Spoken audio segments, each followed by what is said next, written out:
Dealmaker Insights, a podcast brought to you by Reed Smith's corporate and finance lawyers from around the globe. In this podcast series, we explore the various legal and financial issues impacting your deals. Should you have any questions on any of the content through this series, please contact our speakers. Welcome back to Dealmaker Insights. Excited with a new series spotlighting the private equity industry. My name is Brian Murchie. I'm the Client Development Advisor at Reed Smith. My personal background is I started out at Platinum Equity on the business development team for 7 years. From there, I moved into an investment banking role. I was with Stifel in a West Coast sponsor coverage role. And then from there, I moved over to Raymond James, also as a managing director in a sponsor coverage role. And excited for Rush Harvey, who's a good friend of mine and a former colleague at Raymond James, who's on the private capital advisory side. I think he brings a very unique perspective given where he sits in the market and the state of the market. So welcome, Rush, and excited to have you on here. How are you doing? Brian, I'm doing awesome. Thanks so much for having me today. Great. I think you bring a very interesting perspective, Rush, just given your background and kind of where you sit in the market. Could you discuss your transition from being a former LP to the private capital advisory side? Sure. Thanks, Brian. It's been a journey, that's for sure.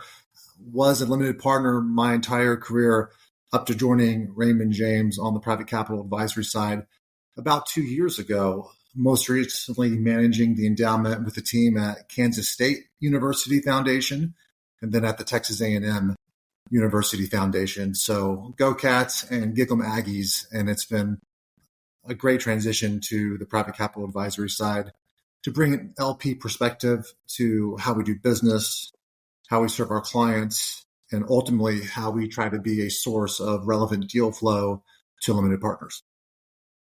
And Rush, I did notice you have a recent article out there that you published. Could you kind of discuss that? Like, I know it discusses your background and kind of your entrance into the private capital advisory space, but if there's anything there you could touch on, that'd be helpful. Yeah, happy to, Brian, and thank you for reading. I appreciate that. The title of the article is Reflections from the Middle Seat. So in the current role, we are serving GPs, sponsors, and also limited partners, LPs. And so we want to be as helpful as possible to both. And, sitting in the middle seat on the airplane usually isn't the most fun, depending on who you sit next to. But in the current role, I'm having tons of fun because the market needs support in regards to fundraising. It's such a tough fundraising market right now. So GPs need a partner to help them navigate. And we're trying to be a good partner in the market. But limited partners, they need good deals. And they want to work with folks they trust. And you've got to earn their trust. So sitting in between LPs and GPs, I have a pretty unique perspective. Being an LP, understanding the hard work it takes to execute a process, to get a deal done, find the right partner to help you serve your institution, to enhance your mission.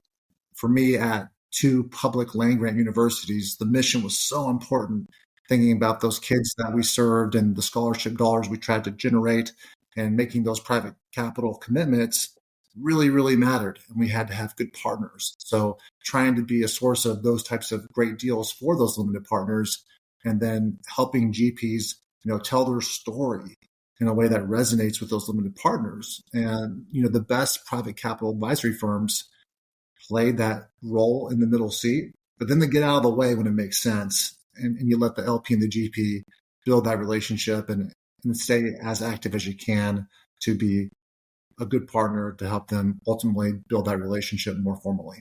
So it's been fun. Thanks, Rush. That's a wonderful insight here. I think that's a good segue into kind of the state of the fundraising market. Could you just kind of touch on, like the current state of the fundraising market and how this year is a little different than last year, or how it might face a lot of the same challenges? For sure. To say it's tough would be a massive understatement.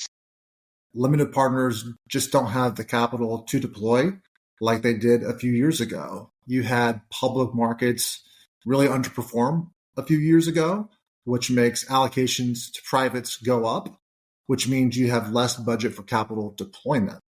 And so with the public markets being volatile, budgets got tight, and they're still tight because private markets have continued to perform, but now you have public markets coming back. So what we're trying to help our partners understand is you've got to play the long game. You've got to expect to be in market longer. And there are a few boxes you have to check for limited partners, given how tough it is from a capital deployment standpoint for them, the boxes that you have to check. So deals are getting done. Capital is being raised, but it's taking much longer for funds to reach their target. And it's really been a biased market in regards to fundraising. The bigger funds, those raising 10 billion and above, have seen a lot more success than those groups raising 10 billion and below. That could be a flight to quality for LPs. It could be working with managers where they have longer lasting relationships as well in the more mid and large cap part of the market. Some of the data doesn't tell you exactly why LPs are favoring larger funds, but you've seen capital flow there in a much bigger way than in years past. That is what we're seeing, but at the same time, it's still tough for everyone outside of a few larger names.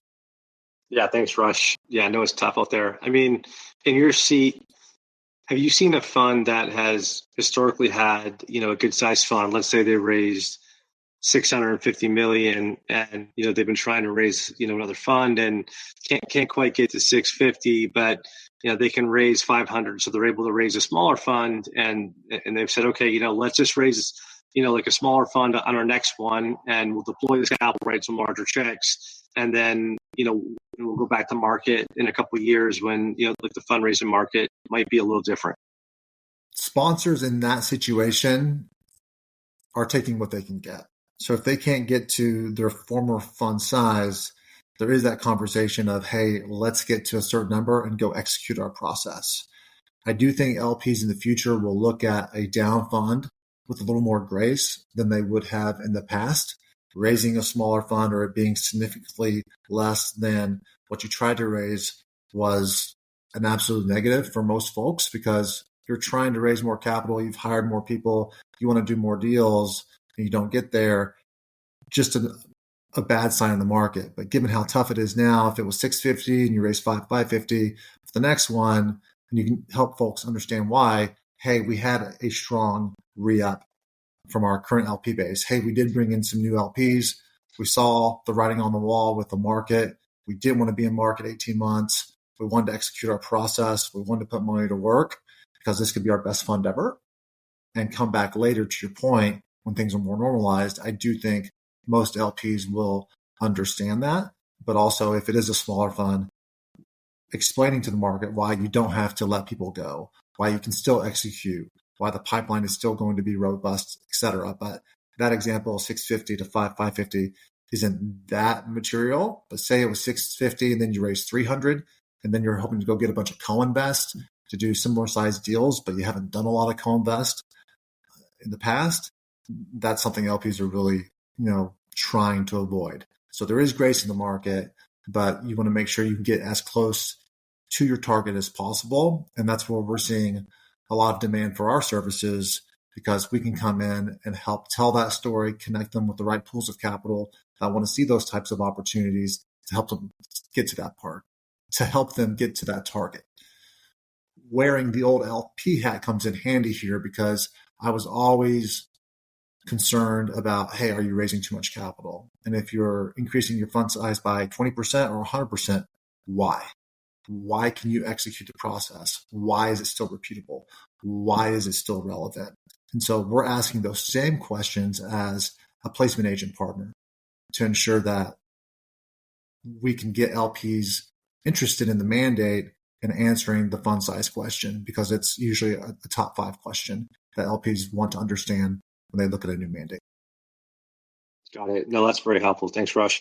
And could you kind of give us, like a state of the secondary market and how it compares to last year? I know, continuation vehicles have certainly been increased over the last, a year or so. So just kind of curious your thoughts on that and the current state of the market with that. The secondary market is here to stay. And the amount of GP-led transactions we believe will continue to increase. Going back over time, LP-led secondaries were the majority of market value, and GP-led volume has continually increased. If you look at the last 5 years, it's essentially doubled. And we expect that to continue over time because GPs need ways to enhance their liquidity via generating it. And it's harder to do that in an environment like we're in today. Distributions back to LPs are essentially at all-time lows. Contributions and distributions in regards to the mix, they're not equilibrium. And so that's a problem for LPs in regards to committing capital. So they're used to the money coming back from their PE relationships, using that capital to contribute to the next fund. And they can't do that. So a continuation vehicle, a GP-led secondary, is a new technology that allows sponsors to generate that liquidity. Lots of skepticism in the market in regards to LP sentiment on these structures. And we advise all of our clients that you have to do these deals for the right reasons. You've owned the asset for at least 3 years. You love the asset. You're going to provide a great return to your LPs. If I underwrote a GP for a 3x net return and a CV is coming my way to analyze, and I'm going to get that return that I underwrote, I'm going to have a much higher probability of being open to doing a secondary. But if it's a 1.4x, they've held it for 18 months, it's like, why are you doing this? And we really work with our partners to make sure that they get support from their LP base. And if LPs love the deal, they can stay in it. But if they need that liquidity, which is what most LPs need right now more than ever, they can get the return they underwrote on that deal. And they can use that capital to contribute to that GP's next primary or to commit to another opportunity. And we will help them find new investors on the secondary side to come in at the new valuation. And there's more and more capital looking for GP-led secondary transactions than ever before. You've seen Lexington raise a $23 billion fund. You've seen groups like HarborVest and Ardian continue to commit capital to these types of deals. And there are more new entrants in the market focusing on GP-leds. So we're excited about the market, but we want to make sure all of our deals really pass that quality threshold so they can be successful in the market where the selling LP feels good and the new partner for the GP feels good. Thanks, Rush. That's very helpful. And just given all of that and with your background into your new role here, could you kind of discuss, the Raymond James entrance into the private capital advisory market? Absolutely. Really proud to be in this business. A few years ago, let's say 3 years ago, if a sponsor needed help raising a fund, raising capital for a deal by deal, or doing a secondary, they weren't calling Raymond James. A lot of great competitors and peers in the market that were in that business winning those mandates. And Raymond James said, look, we need to compete here from a middle market investment banking standpoint. Always very competitive and very proud of our business, but private capital advisory was essentially a hole, and made an acquisition of a boutique placement agent secondary advisory firm, Sabeel Capital, based in London. Sabeel was founded by my boss, Sunaina Sinha, and Raymond James got to know Sunaina, bought her business, and the goal has been to replicate what Sunaina built in Europe, a great business, replicate that here in the US. And I was hired a few years ago to be on that team to help grow that US business, and really proud of the work we've done. We've got about 60 people on our team today with offices in LA, Chicago, New York, West Palm. I'm down here in Houston, and then half the team is in London. So just getting started. We've been in this space under the Ray J umbrella for almost 3 years. And again, just really proud of the team that we're on and excited about what's ahead to be a good partner in the market. Thanks, Rush. That's all the questions I had for today. It's really an interesting time in the market. I certainly appreciate your time to join us on Dealmaker Insights. And I wish you and your team and Raymond James all the success here in 2024, and looking forward to staying in touch. Thank you, Brian. Really appreciate you having me on the show today, and can't wait to listen to future episodes. Dealmaker Insights is a Reed Smith production. Our producer is Ali McArdle. For more information about Reed Smith's corporate and financial industry practices, please email dealmakerinsights@reedsmith.com. You can find our podcast on Spotify, Apple, Google, Stitcher, reedsmith.com, and on our social media accounts at Reed Smith LLP on LinkedIn, Facebook, and Twitter. This podcast is provided for educational purposes. It does not constitute legal advice and is not intended to establish an attorney-client relationship, nor is it intended to suggest or establish standards of care applicable to particular lawyers in any given situation. Prior results do not guarantee a similar outcome. Any views, opinions, or comments made by any external guest speaker are not to be attributed to Reed Smith LLP or its individual lawyers. All rights reserved.